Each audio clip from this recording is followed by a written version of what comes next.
Рыбалка – процесс сложный, можно сказать, интимный. Когда на природе встречаются двое – ты и рыба. И если жена утром сказала «надо», значит надо. А она сказала это еще вечером. И вот после часа лазанья в гараже, вернувшись и запыхавшись с высунутым языком, я, весь в паутине, словно куколка, доложил: готово. Итоги раскопок: 2 артефактные удочки, переносная рыбная камера предварительного заключения, рыболовный ящик с потайными отделениями, изготовленный чуть ли не придворными мастерами Людовика, загадками и секретами. Этот открылся не сразу, скрипя от благородной старости. Он поддался и обнажил свои сокровища: крючки, грузики, поплавки ручной работы и чудом попавшее творение современного гения, разные виды искусственной наживки.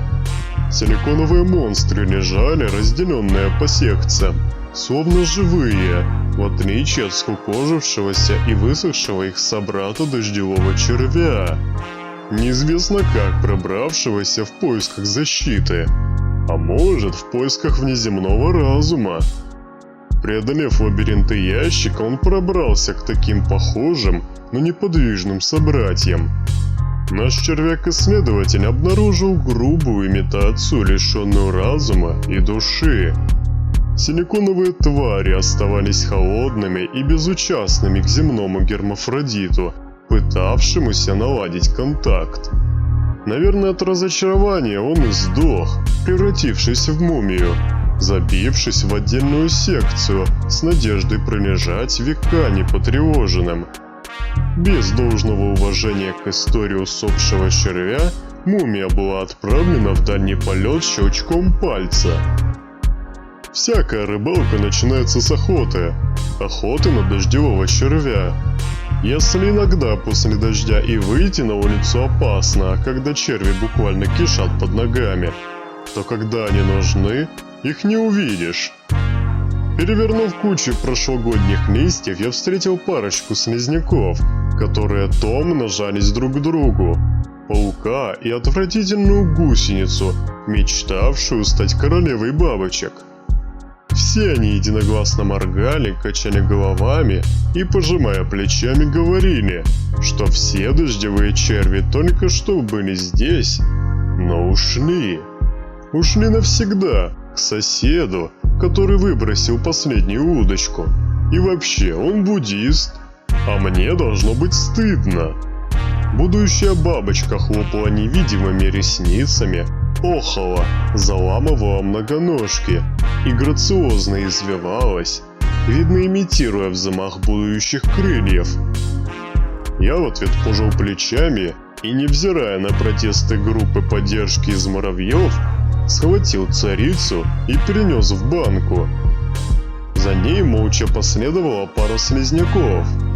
Признаться, я и сам не знал зачем, но гениальная мысль, что рыба-гурман проникнется моей кулинарной изобретательностью и полюбит слизняка даже больше, чем опостылевшего червя. Пошлая мысль пришла мне в голову, ведь стыдно сказать, что червячное дело было поставлено на поток. И вместо благородной охоты на червя, этой прелюдии к настоящей рыбалке, можно пойти и купить наживку в магазине. Так можно докатиться и до покупки рыбы в супермаркете. Вообще никакого уважения к традициям. Однако мои червяки-шахтеры забурились слишком далеко, или в самом деле подались к соседу-буддисту, у которого не только трава зеленее, небольшое болотце имеется. Да и влажной земельки в огромном количестве, ведь дом стоит на низине. Пришлось ехать на заправку, где, скрывая лицо под маской, я протянул мятую 5. Продавец по глазам прочитал, что сегодня необычный день, и почти легальной в нашем штате травы не надо, и мгновенно скрылся с головой за прилавком. Из потайного места он извлек вожделенную коробочку. канадские?» Прошептал он и почему-то сглотнул слюну. Я сгреб коробку и, озираясь, вышел из магазина. Зайдя за машину, я открыл пенопластовую коробку. Жирные, откормленные стероидами, потревоженные дождевые черви, переливаясь радугой на боках, закопошились в земле. «Генно-модифицированные», — подумал я и закрыл коробку. Я гнал прямиком к озеру, вдавив педаль газа, пытаясь обмануть время. На повороте лихо обогнал велосипедиста. Драгоценное время таяло с каждой секундой. Жена так и сказала: «Рыба ждать не будет. Или утром на рассвете, или никогда. У нее расписание, у жены и рыбы.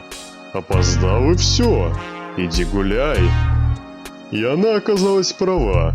Встав в 5:30, час на червячную охоту, еще полчаса на проворачивание сделки с импортными червями. И все. Опоздал. 7:05, и вся рыба моментально впала в летаргический сон. Мои потуги и спиннинговые забросы, свист удочки, рассекающий воздух, и мой персональный рекорд-заброс на 10 метров мог поразить Боба Бимана и Льюиса с Пауэллом, олимпийских чемпионов по прыжкам в длину. Но не пучеглазых рыб в озере.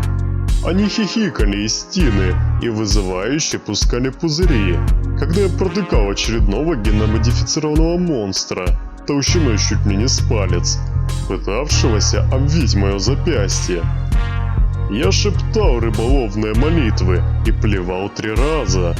На усатые сомы не реагировали ни на ласковое «Ловись, рыба большая и маленькая», ни даже на универсальное заклинание «Что ж ты, блядь, не клюешь?».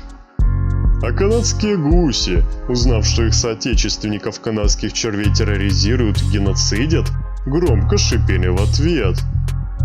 Наверное, стоило перевести молитвы и заклинания на английский, подумал я, подавленный и униженный, сматывая удочки. Семья будет голодать. Неужели и рыба уплыла к соседу-буддисту? День закончился полнейшим провалом. Но была и вторая попытка. Триумф. Сомики на крючке и накормленная семья. Но это уже другая история. А если тебе нравятся истории, что я нахожу, либо мой голос, не забудь поставить лайк и подписаться. Ну а если хочешь смотреть новое видео первым, не забудь бряцнуть по колокольчику. Всем удачи и пока-пока!